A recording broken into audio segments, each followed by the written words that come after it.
정말이지 말도 안 되는 일이 벌어졌습니다. 한국에서 사느니 차라리 퇴사하겠다. 난리치던 독일의 100만 유튜버가 한국에 방문한 등 하루아침에 180도 바뀐 것입니다. 결국 독일의 국영방송국에서 깜짝 놀랄 만한 제안도 거뒀지만 거절했다는 충격적인 소식이죠. 이 여성이 한국에서 보고 놀란 것은 심지어 독일의 방송국에서까지 다루었다고 합니다. 대체 무슨 일이 있었던 걸까요? 사연 바로 시작합니다. 안녕하세요. 저는 독일에서 구독자 100만 명이 넘는 유튜브 채널을 운영하고 있는 제니퍼라고 합니다. 저는 세계 각국의 문화나 흥미로운 이슈들을 소개하는 영상을 제작하고 있고 또 화제가 된다 싶으면 실제로 그 나라에 방문해서 직접 영상을 촬영해서 콘텐츠를 제작하기도 하는데요. 여러 나라들을 소개하지만 특히 최근에는 한국과 관련된 콘텐츠가 독일에서 되게 조회수가 많이 터지기도 했고 또 한국에 방문하며 겪은 놀라운 경험들을 한국인 여러분들께도 알려드리고 싶어 이렇게 사연을 올려보게 되었는데요. 사실 저는 몇 년 사이에 한국이라는 나라에 엄청난 관심이 생겼어요. 그 이유를 설명하기 위해 우선 유튜버라는 직업에 대해서 먼저 설명을 좀 드려야 할 것 같은데요. 유튜브를 운영해 보신 분들은 아시겠지만 이 유튜브 작업이라는 것도 사실 엄청 고된 일이거든요. 주제 선정하려고 하루 종일 아이디어를 생각해내야 하고 그런 다음 또 어떻게 해야 시청자들에게 재미를 줄 수 있을지 고민하면서 공들여 대본을 작성해야 하고 그 다음은 또 영상을 재밌게 편집해야 하고 마지막으로는 이목을 끌 수 있는 썸네일 제작까지 정말 해야 할 것들이 많거든요. 특히 이 썸네일은 참 어려운 게 영상에 아무리 노력과 시간을 들여도 썸네일이 시청자들에게 관심을 못 받게 되면 시청자들이 클릭을 안 해주기 때문에 몇 날 며칠을 쏟아부은 영상의 조회수가 완전히 망하게 되는데 이럴 때면 참 회의감이 들기도 해요. 그래서 한시라도 최신 트렌드를 놓쳐선 안 되고 또 긴장을 풀고 있으면 절대 안 된답니다. 정신을 살짝이라도 놓고 있으면 아무래도 퀄리티가 떨어지게 될 수밖에 없거든요. 조금이라도 퀄리티가 떨어져 보이면 시청자들에게 외면받게 되고 경쟁자들에게 밀려 선택을 받지 못하게 되니 어찌 보면 참 어렵고 냉혹한 세계가 이 유튜브의 세계랍니다. 아무튼 이렇다 보니 사실 겉으로는 화려해 보일지라도 실제로는 거의 하루 종일 페인처럼 유튜브 고민만 하고 인간관계도 거의 포기한 생활을 해야 하는 게 또 이 유튜버라는 직업인데요. 물론 인기 연예인이나 아주 유명한 사람들은 얼굴 자체를 드러내는 것만으로도 바로 이목을 끌 수 있겠지만 저 같은 일반인들이 채널을 크게 키우기 위해서는 엄청난 노력과 고민이 동반되어야 한답니다. 아무튼 제가 한국이라는 나라에 관심을 가지게 된 이유를 설명하려다 보니 의도치 않게 한탄이 좀 길어졌는데요. 하여간 저는 이 쉽지 않던 유튜브 활동을 이어오면서 얼마 전부터 놀라운 현상 하나를 발견했어요. 유튜버로 활동하려다 보면 최신 흐름이나 유행에 굉장히 관심을 기울이고 있어야 하고 한시도 빠짐없이 신경을 바짝 쓰고 있어야 하는데 여러분들도 아시다시피 언제부턴가 갑자기 한류 열풍이 굉장히 거세잖아요. 그래서 그런지 한국 관련 영상만 올렸다 하면 조회수가 다른 영상들에 비해 확실히 잘 나오기도 하고 또 한국에 관한 영상을 더 올려달라면서 힘내라고 슈퍼챗을 쏴주시는 분들도 훨씬 많고 그렇더라고요. 정말 신기했어요. 다른 영상들은 엄청 고민을 하면서 콘텐츠 제작을 해야 그나마 성과가 잘 나오는데 한국 관련 영상은 그냥 한국이라는 주제 자체로 일단 먹히고 들어가는 그런 느낌이랄까요? 물론 한국 영상도 대충 만들진 않고 열심히 만들긴 하지만 확실히 주제빨이라는 게 있다는 느낌을 많이 받곤 했죠. 저만 해도 원래 구독자가 그렇게까지 많지 않았는데 한국 덕을 톡톡히 봐서 구독자가 엄청난 거거든요. 아마 그때가 정확히 오징어 게임이 넷플릭스에 공개되었을 때부터였을 거예요. 그때 당시에는 번화가에 나가기만 하면 사람들이 딱지치기를 하거나 설탕 뽑기를 하면서 놀 정도로 오징어 게임 열풍이 대단했거든요. 그리고 오징어 게임과 같은 K-드라마뿐만 아니라 K-팝이나 K-뷰티, 그리고 K-푸드와 같은 한국 문화들도 점점 더 확산되기 시작하면서 한류 열풍이 유럽 전역을 뒤덮기 시작했죠. 그때부터 저는 느꼈어요. 이 유행에 무조건 올라타야겠구나라고요. 그래서 그맘때부터 한국 관련된 영상을 만들면서 한국의 음식이나 한국의 가수, 한국의 드라마 등 한국 문화들을 소개하기 시작했고 그랬더니 생각보다 훨씬 더 많은 분들이 제 영상에 관심을 가져주셔서 덕분에 비교적 빠른 시간 안에 구독자가 몰리면서 저도 어느덧 100만 유튜버로서 자리를 잡을 수 있었죠.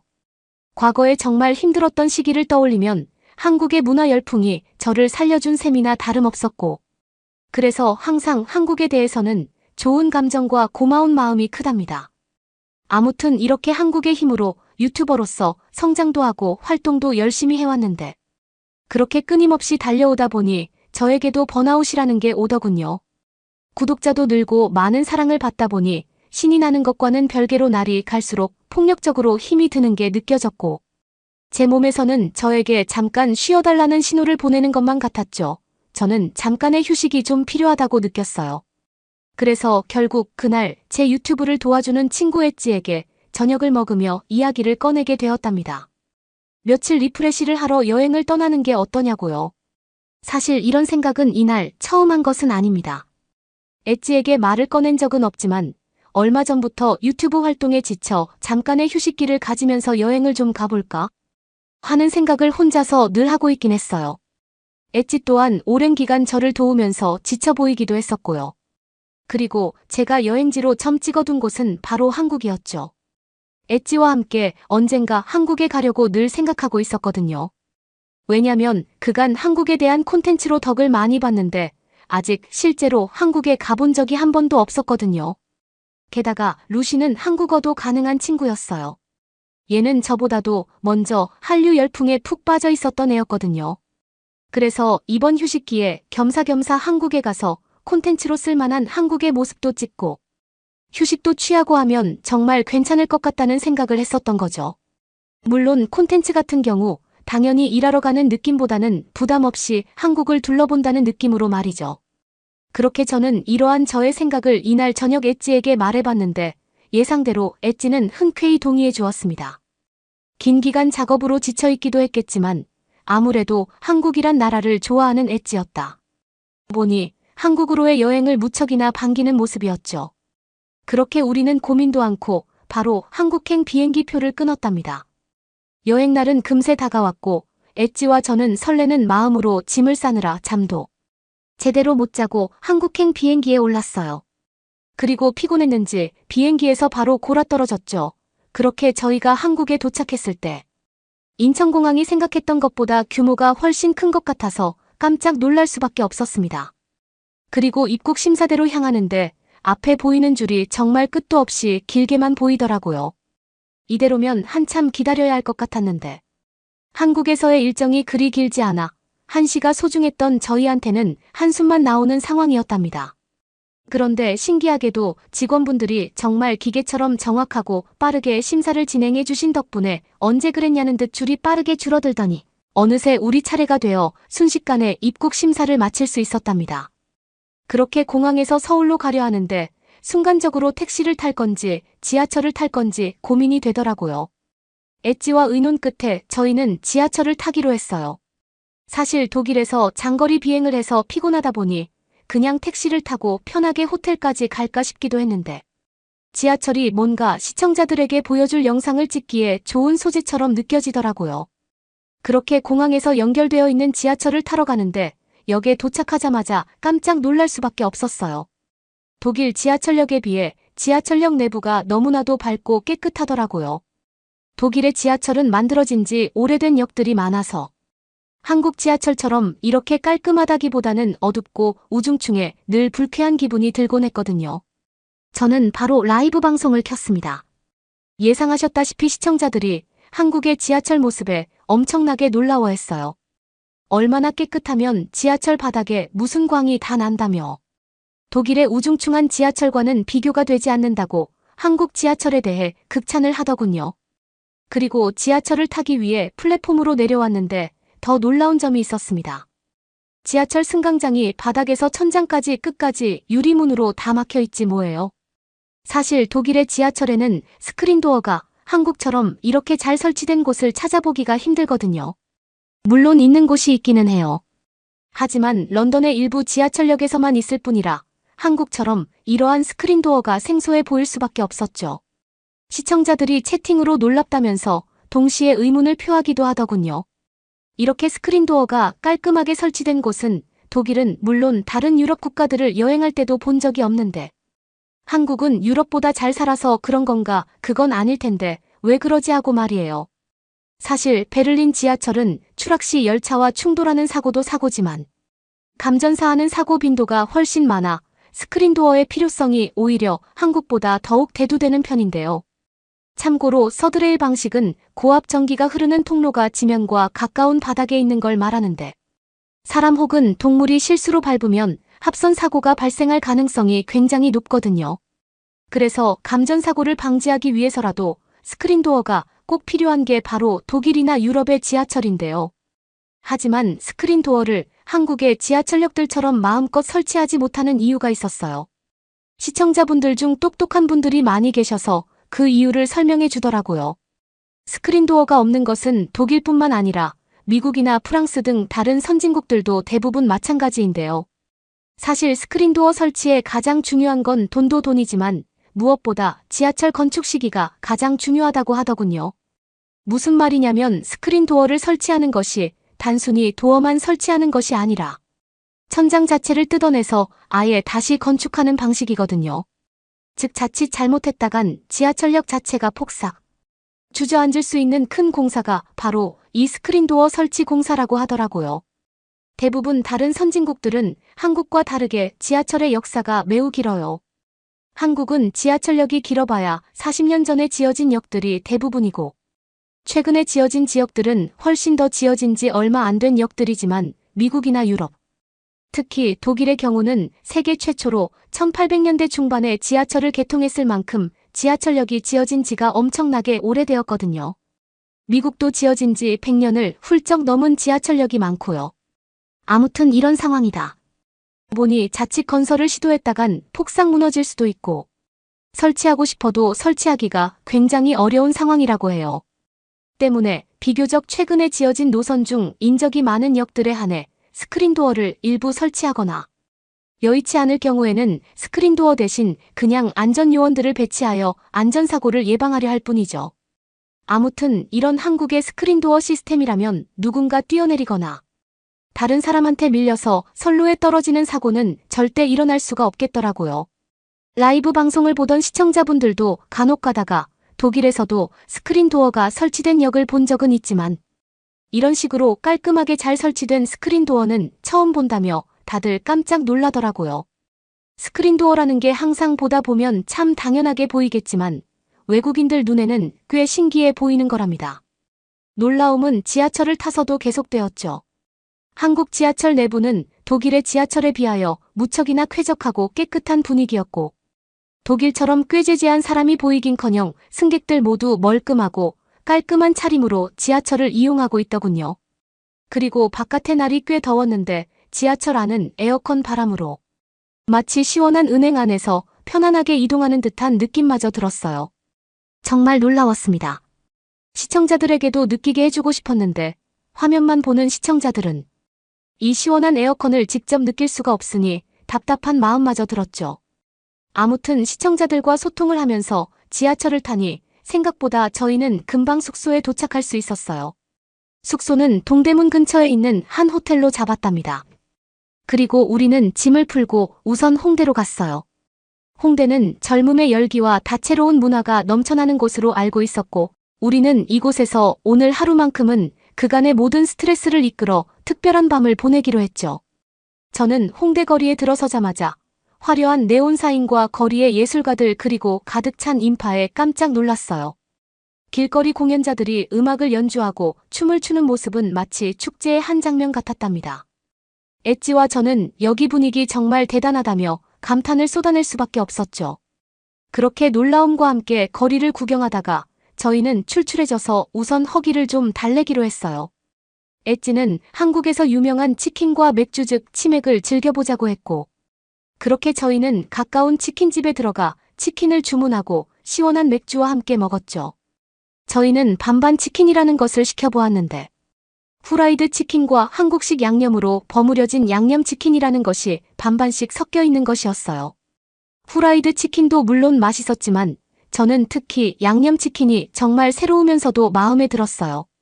진한 양념 소스에 버무려진 양념치킨은 색깔부터 달랐는데 붉은 빛깔의 양념 소스가 치킨에 골고루 묻어있어 정말 먹음직스러워 보였고 달콤하고 매콤한 향이 어우러져 먹기도 전부터 식욕을 자극했죠. 그리고 양념치킨을 한 입 베어 물어봤더니 정말 맛있더라고요. 속살은 야들야들했고 소스는 매콤하면서도 달콤한 것이 후라이드 치킨과는 또 다른 매력을 발산했는데 소스가 잘 배어들어 촉촉한 치킨은 제 입안 가득 큰 행복을 느끼게 해주었죠. 그리고 맥주는 그 맛을 더욱 돋워주었답니다. 그렇게 맛있게 치맥을 즐긴 후 거리로 나온 우리의 관심을 끈 것은 홍대의 다양한 클럽들이었어요. 결국 우리는 호기심이 생겨 발길을 멈추고 한 클럽을 방문하게 되었죠. 클럽 안은 이미 많은 사람들로 붐비고 있었고 DJ가 틀어주는 음악에 맞춰 모두가 춤을 추고 있었어요. 엣지와 저는 이런 에너지는 처음 느껴본다며 한국의 밤 문화는 정말 놀랍다고 외쳤죠. 음악에 몸을 맡기고 춤을 추다 보니 우리는 정말 시간 가는 줄도 몰랐답니다. 그러다 시간이 많이 늦어 어느덧 새벽 2시가 훌쩍 넘었더라고요. 비행기에서 잠을 하도 많이 자서 괜찮을 줄 알았는데 아무래도 도착 첫날이다 보니 아무리 젊은 혈기라도 피곤한 건 어쩔 수 없더군요. 그렇게 저와 엣지는 즐겁게 놀다가 이제 숙소로 가려고 했는데요. 시간이 늦었기에 택시를 잡으려고 했죠. 근데 엣지가 미리 검색해서 알아봐둔 게 있다며 자기를 따라와 보라고 하더라고요. 어딜 가냐고 했더니 한국에는 심야에도 버스가 다닌다는 거 아니겠어요. 그런데 저를 더욱 놀라게 한 사실이 있었죠. 야간에 버스가 다니는 것도 신기한데 심지어 자율주행을 하는 무인버스라는 거예요. 저는 정말 깜짝 놀라서 믿기지가 않았는데 엣지와 함께 정류장에서 기다리고 있었더니 정말 무인버스가 오더라고요. 너무 신기해서 두리번두리번거리며 버스에 올라탔는데 버스의 분위기도 독일 버스와는 많이 달랐어요. 일단 낮에 탔던 지하철처럼 깨끗하고 조용한 실내가 눈에 띄었고 이를 보니 한국은 어떤 대중교통이든 전부 다 깔끔하고 쾌적하게 잘 관리한다는 인상을 받을 수밖에 없었죠. 그리고 무엇보다도 가장 놀라웠던 점은 정말로 사람이 운전하지 않고 있는 운전석이었습니다. 진짜 기사님이 운전대를 잡지 않고 있더라고요. 정말이지 너무 신기했어요. 운전석에 앉아있는 기사님은 그저 모니터만 주시하고 있었고 버스는 신기하게도 자동으로 부드럽게 움직이고 있더라고요. 저는 이런 장면은 놓쳐서는 안 된다고 생각해서 바로 라이브 방송을 켰고 금세 몰려든 시청자들은 이 모습을 보고 모두 경악했어요. 정말 미래 세계에서나 가능할 법한 광경이 현재 시점에 눈앞에서 이뤄지고 있다니 모두가 놀라워하며 신기해했죠. 저 또한 놀란 건 마찬가지였고 편안히 앉아 계신 기사님 옆에서 몇 가지 질문도 드려봤어요. 물론 통역은 한국어를 할 줄 아는 엣지가 옆에서 도와줬답니다. 참고로 나중에 알고 봤더니 독일의 방송국에서 이미 이 한국의 야간 자율주행 버스에 대해 취재를 한 적도 있더라고요. 아무튼 기사님께서는 제게 이렇게 설명해 주셨어요. 영화 속에서나 가능했던 기술이 이렇게 현실화되고 있다는 것이 사실 자신도 아직 쉽게 믿겨지지 않는다고요. 그러면서 아직까지는 자율주행 기술이 완벽하지는 않기 때문에 돌발 상황에 대비해 자신이 이렇게 따로 앉아 있는 것인데 이것도 철저한 검증을 거치고 안전성이 보장되면 곧 기사 없이도 운행이 가능해질 것이라고 하시더군요. 2024년까지 안정기를 거치고 이후에 서울시 외곽까지 구간을 확대하고 나중에는 지방까지 더 많이 확대해서 운행할 계획이라고 하시더라고요. 또한 이것은 단지 시작일 뿐이지만 관련 업계 종사자들은 자율주행이 서울의 교통 문제 해결에 완벽한 해결책이라 생각한다고 하셨어요.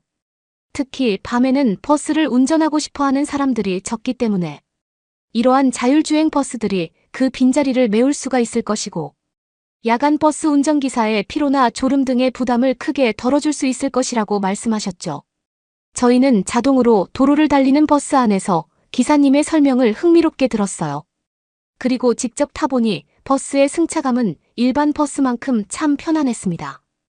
또 늦은 밤에 버스를 탄 승객들은 이러한 자율주행 버스에 대해 불안해하는 느낌 없이 안락하게 버스 안에서 스마트폰을 하거나 창문에 기대어 잠깐 동안 자는 모습을 보여주었죠. 자칫 위험할 수도 있을 거란 생각에 꺼려질 법도 한데 아무래도 한국에서는 이렇게 새롭게 도입하여 운행하는 시스템에 대한 시민들의 믿음이 굉장히 강한 모습으로 느껴졌습니다. 그러한 믿음에 부응하듯 버스는 도로 위의 다른 차량들과 보행자들을 완벽하게 인식하여 반응하는 모습을 보여주었고, 이를 지켜보던 제 구독자들 전부가 깜짝 놀랐음은 물론이고, 저와 엣지 또한 입이 떡 벌어진 채 이러한 신기한 모습을 지켜볼 수밖에 없었어요. 그리고 버스가 움직이는 동안 우리는 서울의 야경을 감상할 수도 있었는데요. 아시다시피 독일에서는 밤이 되면 길거리가 한산해지고 사람이 거의 없어져요. 특히 이렇게 심야버스가 운행하는 시간대에는 더더욱 말이죠. 그런데 그에 비해 시간이 이렇게 많이 늦었음에도 불구하고 너무도 밝고 활기찬 한국의 밤거리와 길거리 시민들의 모습은 한국의 좋은 치안을 상징하는 듯했고, 이 정도로 밤에도 사람들이 많이 돌아다니니 당연히 야간버스에 대한 수요도 많을 수밖에 없겠구나 싶으면서 그게 이러한 자율주행 버스의 도입까지도 나아가게 한 것 같다는 생각이 들더라고요. 사실 독일은 심야에 버스가 다닐 필요가 크게 없긴 하죠. 애초에 사람이 밤에 안 다니니 버스에 대한 수요도 거의 없을 테니까요. 기사님 말씀으로는 이미 기술 발전에 큰 비용을 지출했지만 아직 완벽해지기까지는 여전히 먼 길이 남아있다고 했습니다. 거리에는 강아지, 어린이, 날씨 등의 여러 가지 변수들이 있으며 기술은 아직 이 모든 것을 완벽하게 해결하지는 못했다고 하더군요.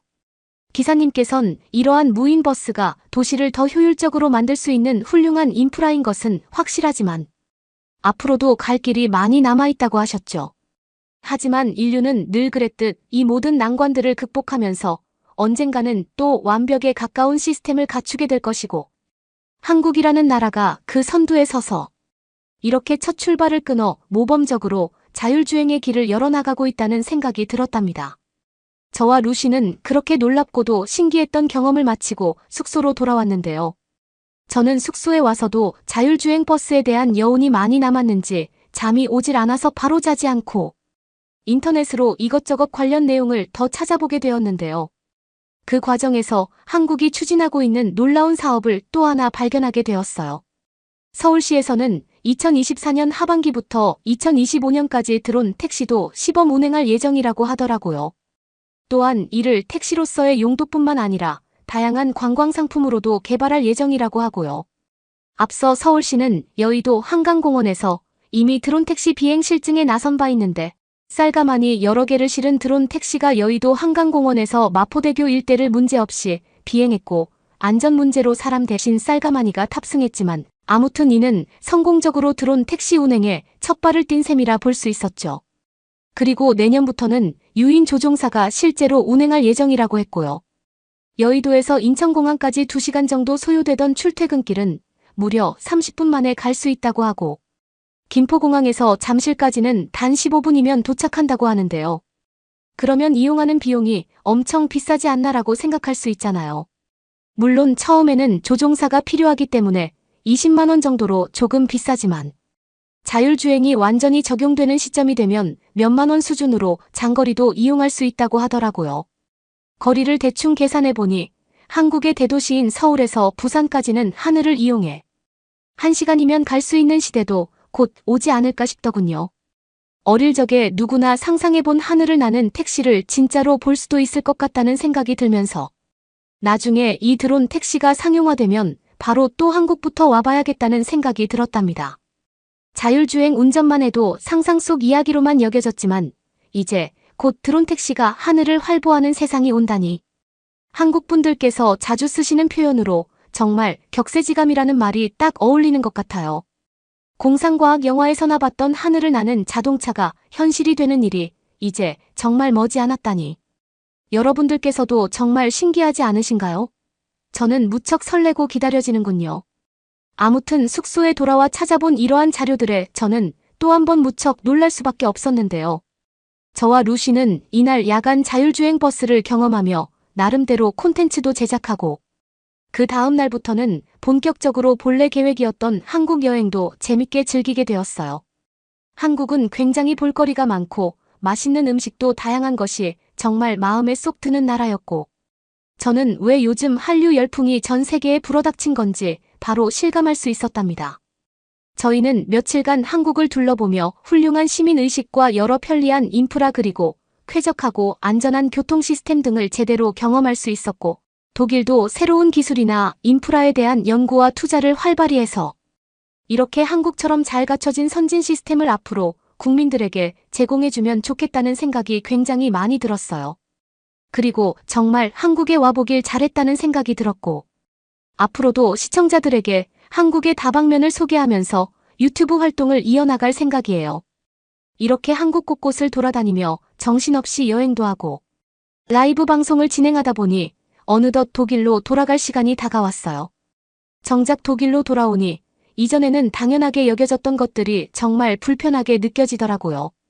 예를 들면 지하철을 타거나 밤에 바깥에 나갈 일이 있을 때 말이에요. 한국을 직접 겪고 나니 한국에 사는 분들이 참 부러워지는 건 어쩔 수가 없나 봅니다. 다음에 곧 또 한국을 방문해야겠어요. 그때까지 여러분들 모두 건강하시길 바랄게요. 저도 그동안 열심히 유튜브 활동하면서 지내고 있을게요. 곧 찾아뵈면 그때 또 사연 올리겠습니다. 구독과 좋아요 부탁드리며 사연자분께 전달하고 싶은 말씀이 있으시면 댓글로 남겨주시면 전달해드리겠습니다. 그러면 더욱 감동적인 다음 사연으로 넘어가겠습니다. 독일인들의 마지막 자존심 에티켓을 아시나요? 시민의식과 더 높은 양심을 일컫는 말로 독일인들은 전 세계에서 가장 질서 있고 시민의식이 높다는 생각을 나타난 단어입니다. 독일에서는 한국을 욕할 때마다 에티켓이라는 단어를 들먹이고 독일이 잘하는 점이 있다면 당연히 에티켓이 아니겠냐며 다른 나라 사람들을 아래로 깔보는 듯하는 생각을 표현한 단어입니다. 독일을 가보신 분들은 아시겠지만 독일은 질서도 잘 지키는 편이고 사람들이 조용조용해서 시끄럽게 떠드는 편도 아닙니다. 하지만 사람 사는 곳이 다 똑같듯 질서를 잘 안 지키는 독일인도 있고 공공장소에서 시끄럽게 말하는 독일인도 있습니다. 그리고 한국이 독일과 비교해서 특별히 시민의식이 부족하다거나 배워야 될 게 많다고 느껴지지는 않습니다. 다른 나라 사람들이 보기에 한국과 독일은 둘 다 사람들이 친절하고 길거리가 깨끗하고 소매치기 없고 안전한 곳이라고 말하는 만큼 두 나라 모두 세계에서 가장 시민의식이 좋은 나라들입니다. 하지만 독일인들은 이런 평가가 못마땅하다고 생각하는 듯합니다. 언제부터 한국이 독일과 어깨를 나란히 했냐며 불쾌하게 생각하죠. 그리고 독일에서는 한국에게 가지고 있는 열등감을 종종 에티켓라는 이야기로 풀어내는 기사를 내보냅니다.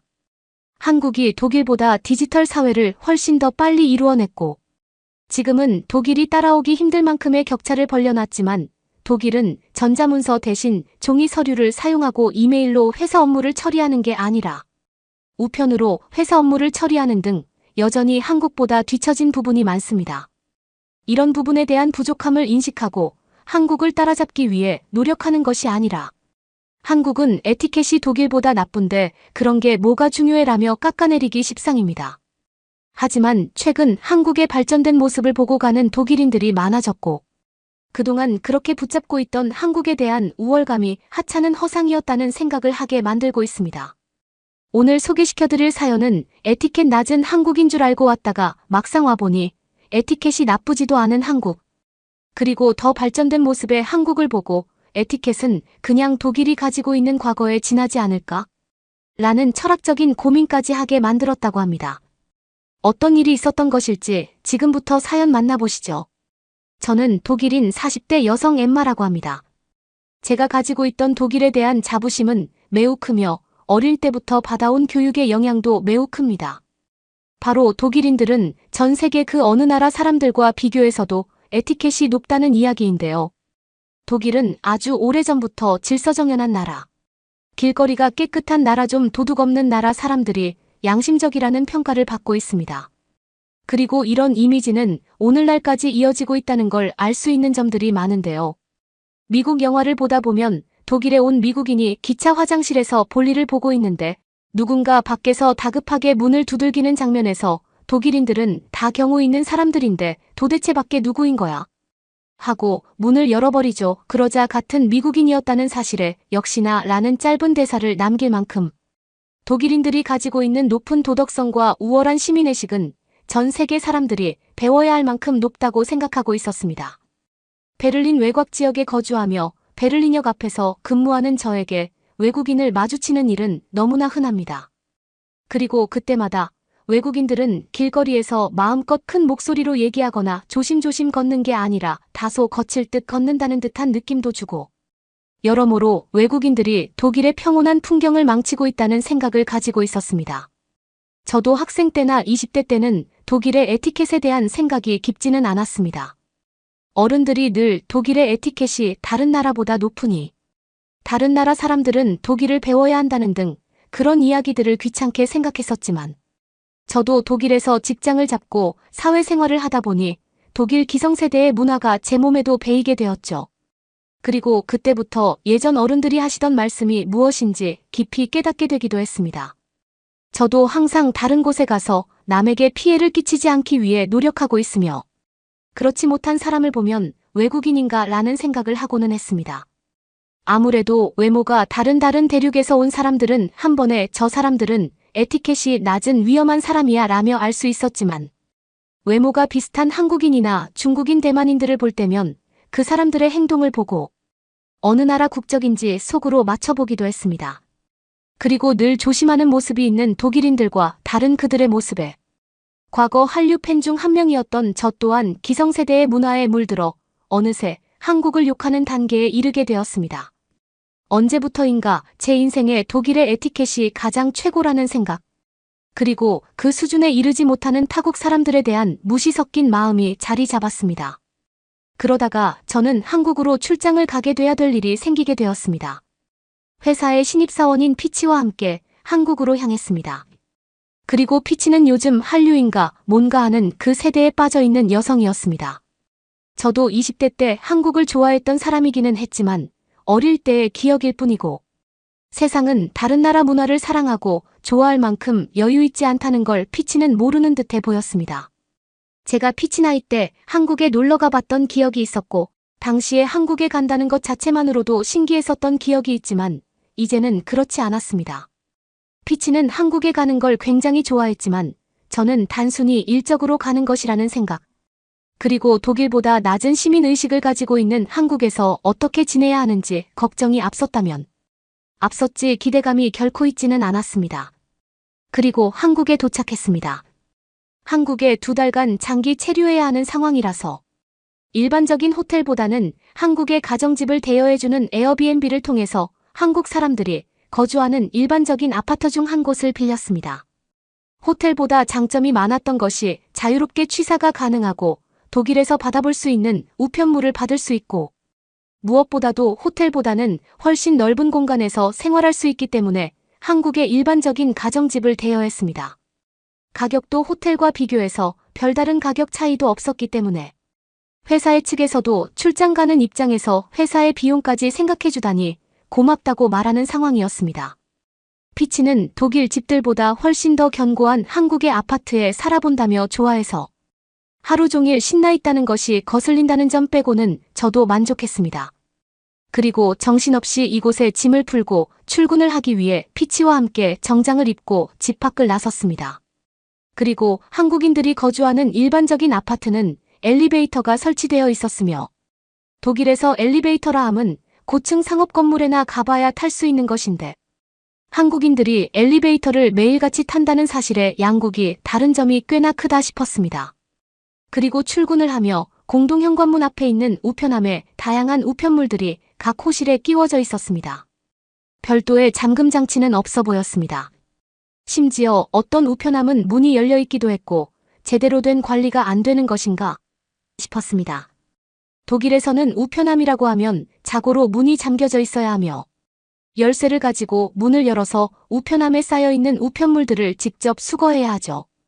게다가 그렇지 않으면 도난의 위험성이 있기 때문에 당연히 우편함은 상당히 견고해야 하고 비밀 유지가 잘 되어야 한다고 생각하는데 한국에서는 그런 개념이 없다는 점에 놀랐습니다. 그리고 이곳으로 우편물을 받아야 하는데 혹시라도 그 우편물들이 분실되면 어쩌나 고민스러울 정도로 한국에서는 우편물 관리가 제대로 이루어지고 있는 것인가 의문이 가기 시작했습니다. 지저분하게 널브러진 우편물들, 그리고 누구나 쉽게 접근할 수 있게 만들어진 구조가 이해가 되지 않았습니다. 독일에서는 우편물을 가지고 개인정보를 가지고 간 뒤 그것을 활용해 사기를 치기 위한 피해자를 물색한다던가 하는 일들이 과거부터 있어서 새로 지어지는 건물들. 그리고 구축 건물들도 우편한 만큼은 견고하게 개선하고 누가 쉽게 접근할 수 없도록 잠금 장치가 더 견고해지는 추세인데 어째서 한국은 그런 기본적인 것도 하지 않고 있는 것인가? 의문이 들기 시작했습니다. 그리고 모든 것들을 우편으로 주고받는 독일에서는 그 우편물 하나하나가 너무나 소중하고 중요하기 때문에 사람이 사회인으로서 살아가는데 필수적인 역할을 합니다. 심지어 코로나 기간 우편물로 코로나 백신 접종 신청을 해야 하기도 했고 각종 보조금 신청 또한 우편물로 해야 하는 등 정말 중요한 것인데 어째서 한국은 그런 우편물 관리를 소홀히 하는 것인가? 의문이 가기 시작했습니다. 피치도 한국의 우편물 관리 실태를 보고 놀라기도 했습니다. 한국에는 우편물 산업이 쇠퇴하다 못해 망해버린 건가 싶었지만 출근하기 위해서 걸어가는 길에 한국의 우체국은 굉장히 세련된 건물에 그 안에서 근무하는 직원도 상당수 있을 만큼 한국의 우편 산업이 결코 쇠퇴했다고 볼 수 없었습니다. 그리고 제가 독일어로 보고서를 작성해 국제우편을 보낼 때에도 한국에서 어떻게 우편 업무를 처리해야 하는지 알아야 했기 때문에 한국의 우체국에서 독일어로 국제우편을 보내는 것을 공부해 오기도 했는데요. 한국은 처리 속도도 빠르고 수수료도 합리적이고 친절하다는 평가가 많을 만큼 우체국의 기능은 충실했습니다. 그런 나라가 우편물 관리가 엉망이라니 독일에서는 여러 가지로 꼼꼼하게 신경 쓰는 분인데 한국에서는 그렇지 않다는 점이 역시나 에티켓이 낮은 한국인가 라는 의문이 드는 게 당연했습니다. 그리고 그 의문이 해결되는 데는 오래 걸리지 않았습니다. 놀랍게도 제가 출근한 한국 회사의 사무실, 건물에서도 우편물 관리가 깔끔하게 안 되어 있는 듯한 모습이었습니다. 역시나 회사에 들어오는 중요한 서류가 있을지도 모르는 우편함이었는데도 불구하고 누구나 접근할 수 있게 만들어져 있었습니다. 한국의 가정집보다는 더 깔끔하기는 했지만 그렇다고 해서 완벽한 보안을 보여주는 수준이 아니었거든요. 그리고 이 사실에 너무나 놀라서 한국에 체류하고 있던 기존 독일인 직원에게 이게 어떻게 된 것이냐며 물어보기도 했습니다. 먼저 한국에 와서 체류하고 있던 나오미는 작은 미소를 띠며 한국에서는 독일과 우편 문화가 다르다며 설명을 이어갔는데요. 독일에서는 잘 듣지 못한 이야기인데 한국을 포함한 많은 선진국들에서 우편 업무는 축소화되고 있고 나중에 없어질 산업으로 우편 사업을 꼽고 있다는 이야기를 했습니다. 일단 이 이야기를 들었을 때 굉장히 놀랐지만 모든 것이 디지털화되고 있는 세계의 흐름이 있으며 심지어 그 안에서 한국은 굉장히 빠른 속도로 디지털 사회로의 완료를 만들어내고 있다고 했습니다. 느리고 불편한 종이 대신 디지털 문서가 일반화되어 있고 환경운동과 맞물려서 전자문서를 주고받으면 정부의 혜택이 주어지는 등 사소한 곳에서도 낭비를 줄이기 위해서 노력하고 있다는 사실을 말해주었습니다. 그리고 한국에서는 우편물이 중요하게 생각되는 것이 아니기 때문에 독일과는 다른 문화를 가지고 있고 한국은 독일과 비슷하면서도 중요하게 생각하는 것과 그리고 그 초점이 매우 다르다며 한국에 적응하려면 시간이 좀 걸릴 거라는 이야기를 해주었습니다. 우편물 관리가 독일보다 깔끔하게 되지 못하고 있는 한국의 실정을 보고 에티켓이 낮은 한국이라서 어쩔 수 없나 보다라는 생각을 가졌던 제가 그 생각을 입 밖으로 꺼냈다면 아주 커다란 망신을 당할 뻔한 일이었습니다. 한국에서는 이미 모든 서류들이 이메일 또는 전자문서로 만들어졌으며 결제 또한 디지털 서명이라는 것을 사용해서 위조 방지 및 철저한 보안 속에서 서류가 오고 간다는 사실을 알게 되었고 심지어 한국의 대형마트에서는 전자영수증 제도를 시행하고 있으며 점차 그 역이 확대되고 있다는 사실은 매우 놀라웠습니다. 이때 어쩌면 한국보다 에티켓이 높은 독일이라는 자부심이 과연 이곳에서 소용이 있나 싶다는 의문이 생기기 시작했습니다. 에티켓이라는 것은 과거의 유산이고 디지털화되지 못하고 뒤처지는 독일이 그나마 마지막 가지고 있는 자존심이 아닐까라는 생각이 문득 들었던 것이죠. 그리고 그 말은 어쩌면 더 맞을 수도 있습니다. 한국에서는 신기한 점을 찾아볼 수 있었는데요. 한국의 30년 또는 40년이 다 되어가는 아파트의 공동현관 입구에는 한때 경비원이 상주하는 곳으로 보여지는 작은 장소가 있었습니다. 이것은 독일에서 일반적으로 만나볼 수 있는 공동주택의 경비원과 다른 점이 없었는데 근 20년 내 지어진 한국의 건물들에서는 그런 게 없다는 점이었죠. 독일에서는 5층 건물 이상만 되더라도 경비원을 고용하는 게 당연하다시피 하고 사설 경비원이라는 직업이 커리어를 가지고 여기저기 이직해가며 자신의 몸값을 올릴 수 있는 별도의 직업이 존재하는 것과 반대로 한국에서는 그런 개념이 사라져버렸다는 사실입니다. 범죄를 막기 위해서는 누군가 지켜보는 보안 관리자가 있어야 한다는 생각이 한국에서는 없었다는 사실입니다. 이마저도 모두 CCTV로 대체하고 있는 듯 했으며 꼭 필요한 곳에는 사설 경비업체와 용역 계약을 통해서 정말 필요한 시점에 필요한 만큼만 이용한다는 점에서 한국은 독일보다 뭔가 한 단계 더 발전해 있는 모습이라는 사실을 느꼈습니다. 정말 이쯤 되니 에티켓이고 뭐고 다 중요하지 않아 보였습니다. 한국은 편리함을 추구하고 빠른 것을 추구했으며 안전하고 깨끗함마저 디지털화시켰다는 생각이 들었습니다. 불법 주차 단속 요원이 직접 길거리를 걸어 다니는 게 아니라 CCTV로 단속을 한다는 사실에 왜 이런 격차가 생겼는지 이해할 수 없었습니다. 10여 년 전쯤 한국에 왔을 때는 한국이 독일보다 더 발전해 있고 더 빠른 사회라는 그런 점들을 느낄 수 없었고 당시에 한국이 빠른 디지털 사회로의 전환을 하겠다며 포부를 내걸었을 때 독일도 하지 못한 것을 어떻게 한국이 할 수 있겠냐며 한국을 좋아하기는 하지만 그건 아무래도 무리가 아닐까라는 생각이 있었는데 제 생각을 비웃기라도 하듯 한국에서 볼 수 있는 모습은 충격 그 자체였습니다. 그리고 변해버린 한국의 모습은 이뿐만이 아니었습니다. 제가 오래전 한국에 왔을 때도 역시나 대중교통 환승 시스템이라는 것이 있었고 당시 독일에서는 한국이 국민들 세금을 가지고 위험한 장난질을 한다며 한국의 대중교통 환승 시스템에 대해서 날선 비판을 했던 게 기억납니다. 세상에서 가장 복잡한 지하철 노선도를 가지고 있는 베를린에서는 한국에서 도입한 시스템 자체가 불가능한데 한국이 도입한 말도 안 되는 대중교통 시스템의 많은 나라들이 그걸 따라 하려는 움직임이 보이자 독일은 불가능하다라고 말하는 게 아니라 한국이 미친 짓을 하고 있다고 뉴스를 내보내기도 했을 만큼 그 환승제도가 얼마나 유지되겠냐에 대해서 굉장히 회의적인 시각으로 기사를 내보내기도 했죠.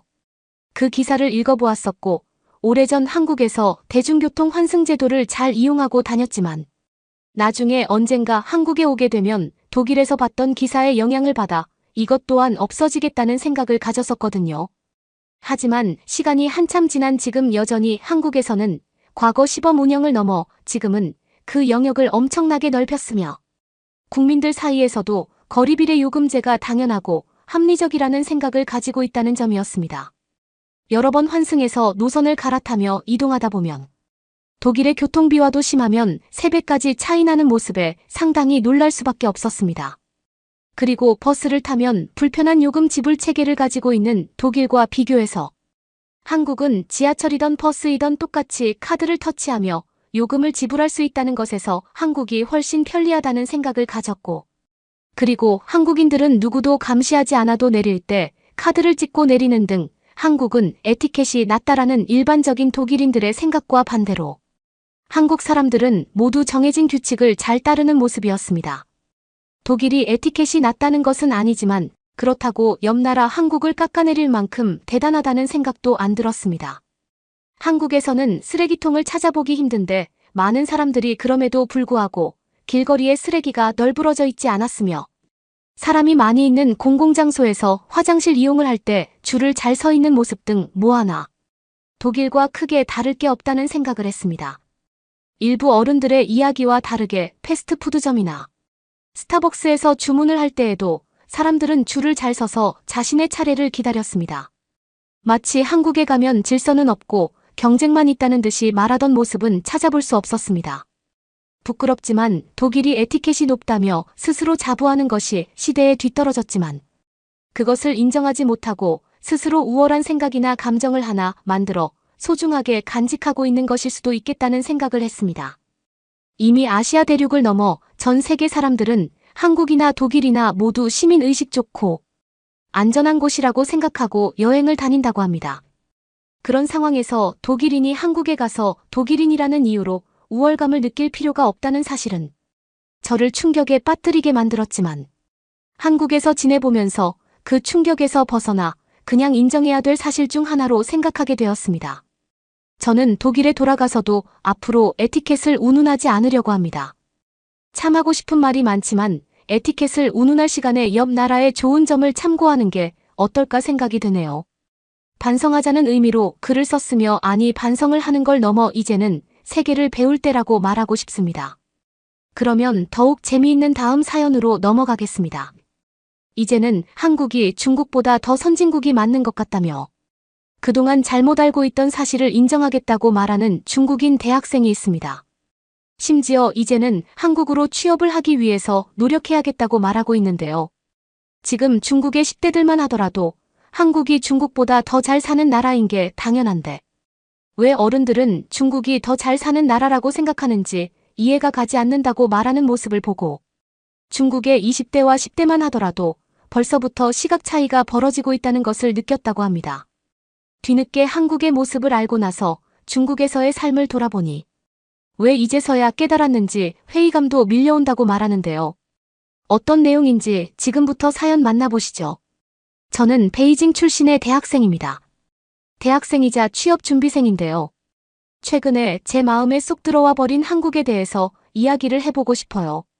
한국은 이제 도저히 따라잡을 수 없는 대단한 나라가 되어 있었다는 건 저에게 충격이었죠. 사실 저에게는 오래전부터 꿈꾸던 동경의 세계가 있어 왔습니다. 상하이라는 대도시였는지요. 어린 시절부터 상하이를 동경하는 세계로 꼽아온 이유는 거창한 것이 아니었어요. 바로 상하이가 세계 최고의 도시라는 이유에서였어요. 제가 어릴 때부터 중국의 상하이라고 하면 전 세계 모든 사람들이 오고 싶어하고 중국 경제에 활력을 불어넣는 돈으로 만들어진 도시라는 이미지가 있었어요. 제가 살고 있는 작은 마을의 분위기와는 완전히 다르게 밤에도 꺼지지 않는 도시 상하이를 생각해보면 말이죠. 하지만 이제 저는 또 다른 세상을 꿈꾸고 있습니다. 바로 한국이라는 세상을 말이에요. 생각보다 더 대단했고 미치지 않을 수 없는 장소는 한국이라는 것이죠. 제가 대학에 입학하기 전 반드시 대학은 상하이로, 직장도 상하이로 구해야 한다는 말들이 있었고 특히 어른들은 그런 이야기를 질리도록 하셨어요. 자신들의 경험을 바탕으로 상하이로 가야 무엇이 되더라도 된다고 말이에요. 하지만 제 대학 선배들 그리고 주변 친구들 심지어 일부 교수님들은 이제는 시대가 바뀌었고 한국에 가야 한다고 말을 하고 있어요.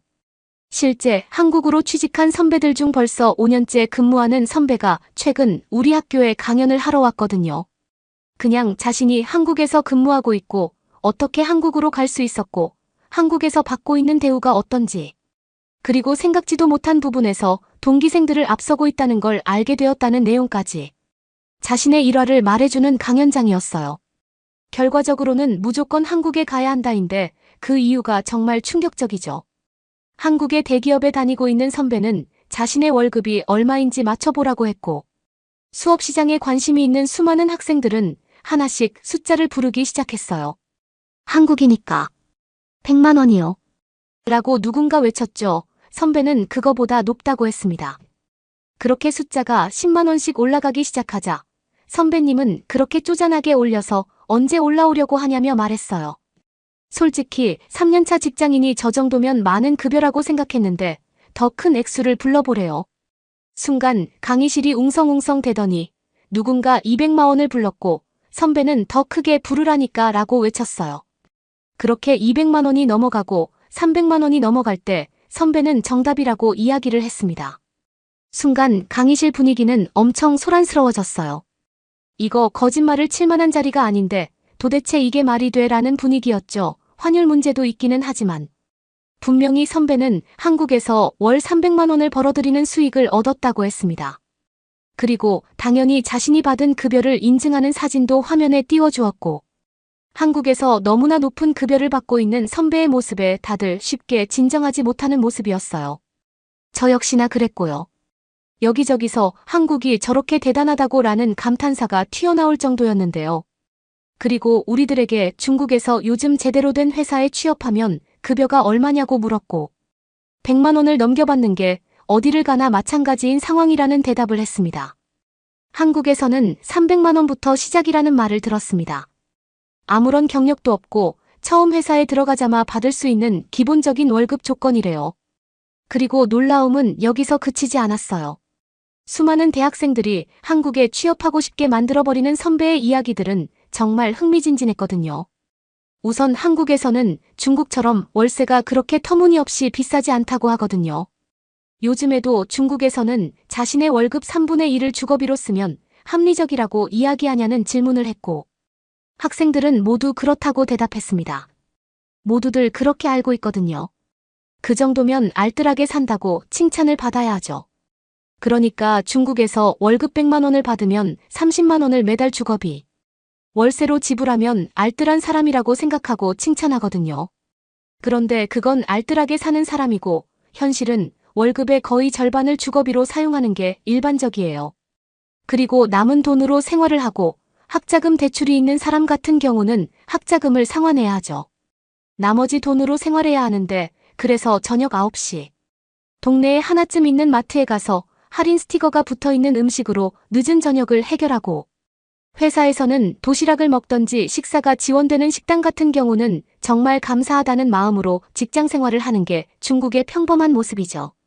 그리고 선배는 이런 모습이 너무 끔찍하고 상상도 할 수 없다며 말을 이어갔습니다.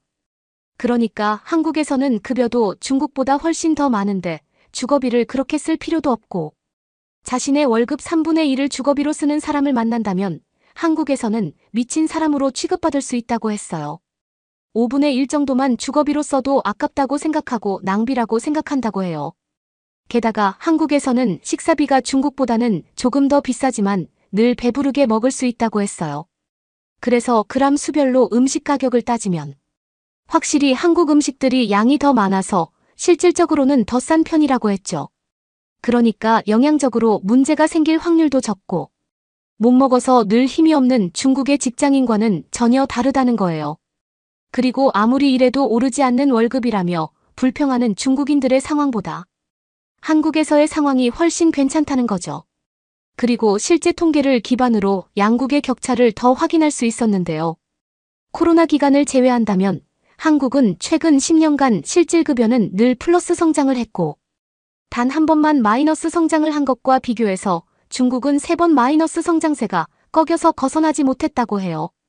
그동안 한국은 1%대 이상의 실질소득 증가율을 보여주었고, 결국 이런 것이 누적되어 지금은 중국이 다시 좁히기 어려운 정도의 격차가 벌어졌다는 거죠. 그리고 1인당 GDP에서 한국이 이제 중국을 진짜로 앞섰다고 해요. 10년 전부터 한국에게 따라잡힐 위기다 그렇지 않다로 말들이 많았는데 이제는 이게 현실이 되었고, 그리고 아주 오래전부터 개인이 쓸 수 있는 돈을 나타내주는 실질소득은 이미 한국이 중국을 잡은 지 오래되었다고 해요. 실제 한국에서의 삶은 중국에서 사는 것보다 훨씬 더 쾌적하고 수월하게 흘러갈 수 있다고 하고요. 그리고 이런 말들이 거짓이 아닌 게, 최근 중국을 찾아오는 한국인들의 모습을 보면 여유 그 자체를 볼 수 있다는 거예요. 심지어 한국인들이 국내 여행으로 손꼽았던 제주도보다 더 저렴한 여행지라면서 중국을 찾아온다는 것은 중국인들에게 큰 충격을 주었죠. 고급 음식점이나 비싼 액티비티 체험 같은 경우 외국인들이 거의 참여하고 있는데요. 중국인들이 감히 엄두도 낼 수 없는 금액을 외국인 관광객들은 쉽게 지불하고 있으며, 그중에는 당연히 한국인들도 포함되어 있었고, 한때 한국인들이 어떻게 중국에서 저런 돈을 쓰고 다니는 것인지 의문을 가지기도 했지만, 이 정도의 격차라면 한국인이 당연히 중국에서 이 정도의 소비를 하고 간다는 게 이상하지 않겠다는 생각이 들었어요. 해외여행을 단 한 번도 나가보기 힘든 중국의 젊은 직장인들과 해외여행을 크게 부담으로 생각하지 않고 쉽게 떠날 수 있다는 그런 생각을 가지고 있는 한국인의 젊은 직장인들이 부럽다고 느껴졌습니다. 그리고 저는 몰랐지만 한국에서 직장 생활을 하고 있는 선배의 강연을 들으러 온 학생들 중 꽤나 많은 학생들이 이미 한국어 공부를 하고 있거나 한국에 취업하기 위해 준비를 하고 있다는 것을 알게 되었어요. 선배에게 질문을 하는 다른 학생들의 수준이 예사롭지 않았거든요. 한국의 취업을 목표로 둔 사람이 아니라면 쉽게 질문할 수 없는 내용들을 질문하고 있었습니다. 그런 모습을 보면서 나는 왜 이런 걸 모르고 있었지? 그동안 내가 뭐 한 거지라는 의문이 들 만큼요. 그만큼 지금 제 또래의 젊은이들은 한국으로 향하고 싶어하고 한국이 좋다는 걸 이미 알고 있는 모습이었습니다. 웬만하면 그냥 한국의 문화를 좋아하고 한국 여행을 가는 걸 목표로 아르바이트를 하고, 그리고 한국 음악을 들으며 신나게 춤추거나 틱톡을 찍어 올리는 게 겉으로 보여지는 제 또래들의 일반적인 모습이었고, 저도 딱 그 정도만 생각하고 있었지, 한국으로 가야겠다라는 생각을 하지는 않았는데, 이건 제가 분명히 뒤처져 있다라는 생각이 들었어요. 한국어는 중국인이 배우기에 가장 쉬운 언어 중 하나예요. 한국은 한자를 사용하지 않기에 중국인이 한글을 익히는데 오래 걸리지도 않고, 그리고 모든 단어들을 한글로 쓰기 때문에 한국인들이 중국어를 배우면서 한자를 써야 하는 것 때문에 난이도가 확 어려워지고 포기를 해야 하는 그런 상황과는 완전히 다르다는 것이죠. 한국은 지금의 중국처럼 한자를 병행 표기하다가 1990년대 효율적이지 않고 복잡하다라는 이유로 한자 병용 사용을 포기했다고 들었어요. 요즘 중국에서 한자 표기를 어려워하고 한자를 쓰지 말자라는 운동이 불어오는데, 이미 한국은 30년 전도 훨씬 지난 시점에 이 불편하고 쓸모없는 걸 포기했대요. 덕분에 저 같은 중국인들, 그리고 전 세계 사람들이 한국어를 배울 때 난이도가 확 내려갔다는 것이죠. 중국어를 배우기 위해서 한자를 왜 알아야 하냐며 불평하는 외국인들의 심정이 무엇인지 알게 되기도 했어요. 그래서 한국어를 빠르게 배우고 문화도 어느 정도 비슷한 한국에 가서 사는 게 중국인으로서 그다지 어려운 선택이 아니라는 것도 인정해야만 했어요. 그러면서 한국에서 더 큰 돈을 벌고 더 많은 투자 기회를 얻어서 계속 한국에 살아도 되고, 여의치 않다면 언제든지 중국으로 돌아왔을 때 또래의 친구들보다 훨씬 더 많은 자본금을 가지고 돌아올 수 있다는 것도 너무나 매력적인 상황이라는 것이죠. 한국에 취업할 능력을 기르지 않고 그냥 포기한다면 이제는 바보 취급을 받는 것과 다름이 없다는 이야기도 돌고 있어요. 게다가 최근 들어서는 그동안 한국에 관심을 보이지 않던 남학생들도 한국에 관심을 보이고 있대요. 그동안은 여학생들의 전유물이던 한국 문화 덕분에 한국에 취업을 하려고 하는 경쟁자들은 대부분 여성인 경우가 많았고, 때문에 경쟁에서 조금은 수월한 편이었는데, 이제는 남자들까지 가세하고 나니 단순 계산으로 2배의 경쟁률이 증가했다고 봐도 무방하다는 것이죠. 저도 취업 진로를 중국 내에 한정하지 않고 한국을 바라보고 가능하다면 한국에 가야겠다고 마음을 바꾸어 먹기도 했어요. 그래서 한국어 강의를 별도로 수강하고 있기도 한데요. 한국어를 배우기 위해 모인 제 또래의 젊은 중국인들이 정말 많다는 걸 알게 되었습니다. 거기서 새로운 정보들을 많이 알 수 있었어요. 그리고 시시콜콜한 이야기이지만 한국에 가면 중국과 다른 점이 무엇이 있더라와 같이 작고 사소한 부분까지 한국과 중국은 다르다는 걸 알게 되기도 했는데요. 일상생활에서 사용하는 가전제품에서도 큰 차이를 보여준다고 했습니다. 중국에서는 반드시 작고 아담한 사이즈로 제품이 출시되어야 하고 그런 제품이 실제 인기가 많잖아요. 하지만 한국에서는 크고 튼튼하며 디자인까지 이쁘지만 게다가 성능까지 확실히 보장이 되어야만 소비자들이 구매를 한대요. 그래서 가장 많이 사용하는 전자레인지 같은 경우도 한국에서는 굉장히 튼튼하고 크게 만들고 출력도 상업용이 낼 수 있는 출력까지 조절할 수 있는 제품들이 출시가 된대요.